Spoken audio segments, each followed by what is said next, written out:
Praise the lord. ఎడార్ల సెలయేర్లు జనవరి 30. చెట్టునకు మంచు ఉన్నట్లు నేను అతని కుందును. హోషేయ 14:5. మంచు కురవడం వల్ల ఎంత తాజాతనం! భూమిని నూతనపరచడానికి అది ప్రకృతి అందించే కానుక. మంచు రాత్రిలో కురుస్తుంది. ఇది లేకుంటే మొక్కలు ఎదగవు. బైబిల్లో ఈ మంచుకున్న విలువకి గుర్తింపు ఉంది. దీన్ని ఆత్మీయ తాజాతనానికి సాదృశ్యంగా వాడారు. ప్రకృతి మంచును కురిపించినట్టే దేవుడు తన ప్రజలకు క్రొత్త శక్తిని, ఉత్సాహాన్ని ఇస్తుంటాడు. తీతు 3:5లో ఈ ఆత్మీయ తాజాతనాన్ని గురించిన ప్రసక్తి పరిశుద్ధాత్మని పరిచర్య గురించి చెప్పే సందర్భంలో కనిపిస్తుంది. పరిశుద్ధాత్మ నూతన స్వభావమును కలుగచేయును. చాలామంది దైవ సేవకులు కూడా ఈ పరలోకపు మంచుకున్న ప్రాముఖ్యత గురించి పట్టించుకోరు. అందువల్ల వాళ్ళలో స్వచ్ఛత, చురుకుదనం ఉండవు. మంచు లేక వాళ్ళ ఆత్మలు తోటకూర కాడల్లాగా వేలాడుతూ ఉంటాయి.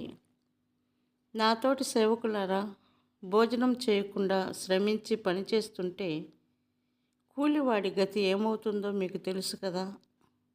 అలానే పరలోకపు మన్నాను తినకుండా తన తోటి వారికి వాక్య పరిచర్య చేయబూనుకునే వాళ్ళ గతి కూడా అంతే. అప్పుడప్పుడు ఆత్మీయ ఆహారం తీసుకుంటామంటే కుదరదు. ప్రతినిత్యం పరిశుద్ధాత్మ సహాయంతో నువ్వు నూతనత్వం పొందాలి. నీలో ప్రతి అణువు జీవంతో ఉట్టిపడుతూ ఉరకలేస్తున్న స్థితికి, నువ్వు నీరసించిపోయి కళ్ళు తేలేసిన స్థితికి తేడా నీకే తెలుస్తుంది కదా. నిశ్చలమైన ధ్యానం, వాక్యాన్ని వంటబట్టించుకునే శ్రద్ధ నీ మీద మంచు కురవడానికి సహాయం చేస్తాయి. రాత్రి వేళల్లో ఆకులన్నీ నిశ్చలంగా ఉన్నప్పుడు వాటి రంధ్రాలు తెరుచుకుని ఆకాశపు మంచును జుర్రుకుంటాయి. ఆత్మ సంబంధమైన మంచు దేవుని సన్నిధిలో నిర్మలమైన ధ్యానం వల్ల నీ మీద కురుస్తుంది. ఆయన సన్నిధిలో ధ్యానముద్ర వహించు. తొందరపాటు మంచును అడ్డగిస్తుంది.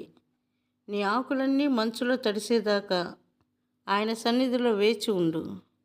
ఆ పైన నీ విధి నిర్వహణకు తాజాతనంతో, క్రీస్తులో చురుకుదనంతో, ఉత్సాహంతో బయలుదేరి వెళ్ళు. వేడిమి కానీ గాలి కానీ ఉన్నప్పుడు మంచు కురవదు. వాతావరణం చల్లారాలి, గాలి స్తంభించాలి, పరిసరాలన్నీ చల్లగా నిశ్చలంగా అయిపోతేనే కానీ గాలిలోని తేమ మంచు ముత్యాలుగా మారి ఆకుల మీద, పువ్వుల మీద కురవదు.